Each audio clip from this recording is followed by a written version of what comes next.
चॅनलला लाईक करा, शेअर करा आणि सबस्क्राइब करा। कांद्यावरील निर्यात शुल्क 40% 20% इतकं कमी करण्याचा निर्णय घेण्यात आलाय। त्यामुळे राज्यातील कांदा उत्पादक शेतकऱ्यांना मोठा दिलासा मिळालाय। कांद्यावरील किमान निर्यात मूल्य $550 प्रति टन हटवण्याचा निर्णय केंद्र सरकारने घेतलाय। हे निर्यात शुल्क हटवण्यासाठी देवेंद्र फडणवीस यांच्या पुढाकारात केंद्र सरकारला साकडं घातलं होतं। यामुळे देवाभाऊ कांदा उत्पादकांच्या पाठीशी असल्याचं स्पष्ट झालंय।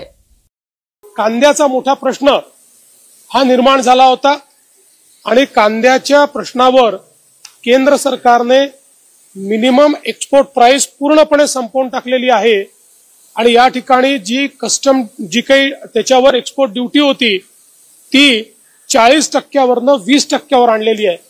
यामुळे कांद्याचे जे भाव आहेत ते स्थिर होण्याकरता, ते वर जाण्याकरता अत्यंत मोठा फायदा या माध्यमातून होणार आहे।